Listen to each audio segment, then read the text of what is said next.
Hey, Gaming Geek coming at you with another painting tutorial video for Heroes of Land, Air, and Sea. This was a kickstarted project a while ago. Very reasonable. I think I kickstarted at $140 level. And during the Kickstart campaign, they allowed for a $50 option to have the major heroes and mercenaries painted, pre-painted for $50. And I was really tempted by it because that's a really good price, but I decided to forego the pre-painted. And I'm glad that I did, because if I would have gotten the pre-painted miniatures, I definitely would not have bothered to paint the minions or the soldiers of each army. But because I needed to paint them anyway, I went ahead and did the whole shebang, including all of the serfs and the warriors for all 6 or 8 armies for this game. And so I think it looks great on the board, as you can tell, to have the serfs and the warriors painted, as well as each of the 3 champions from each army, as well as the mercenaries. I think there was 6 mercenaries that came with the Kickstart, and then 10 of these trolls. That is an expansion in the game as well.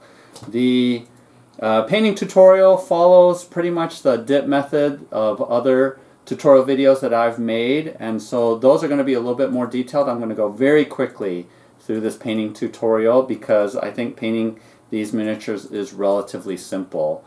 And the key, I think, to painting armies and this many miniatures is to get the right primer spray paint.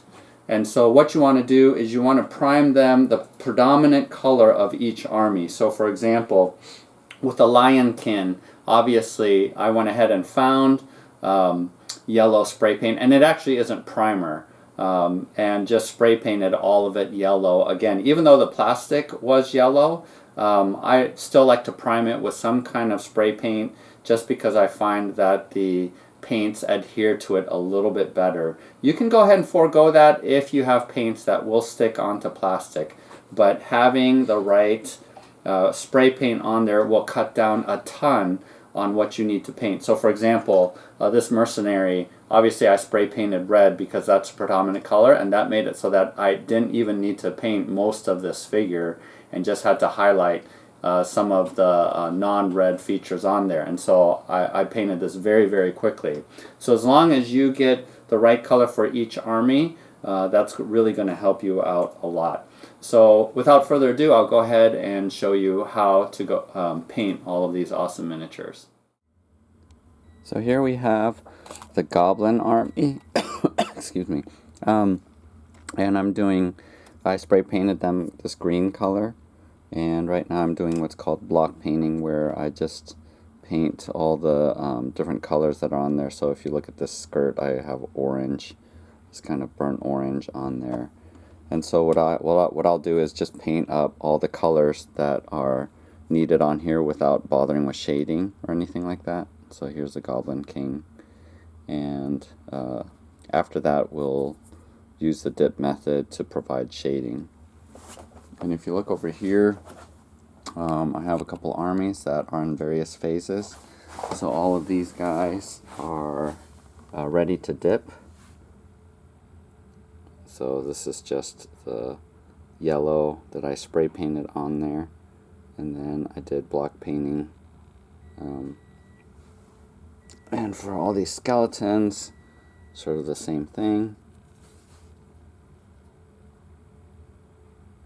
And when you look at what they look like after dipping, so I got these 3 armies dipped.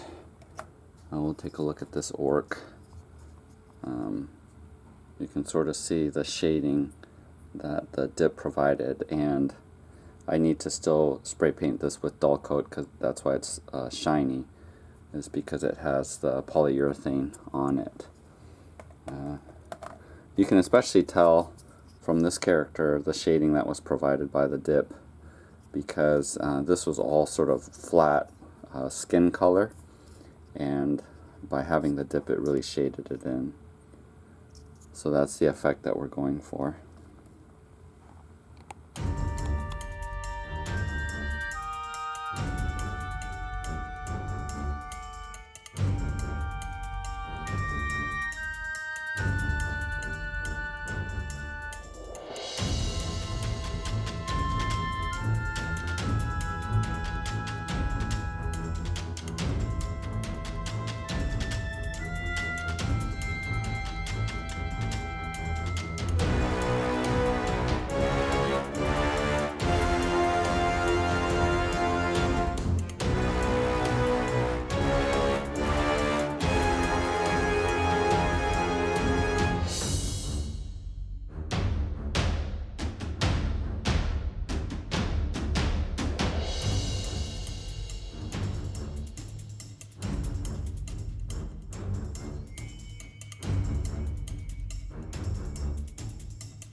Alright, so I'm out here with my Minwax poly shades, and this is antique walnut stain.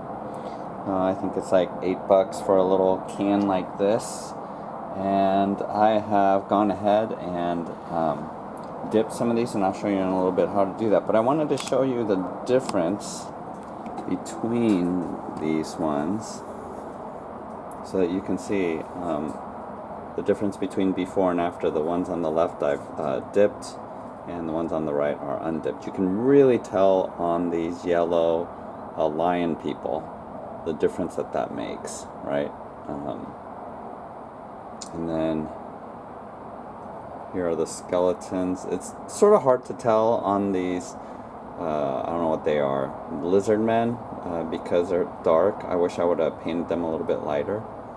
And then these are the troll guys. So basically you can see that it makes a pretty big difference. I just have these throwaway paint brushes. I think just a couple of dollars for these plastic things. And then I'll just go ahead and grab this guy and get some on your brush and just slather it on.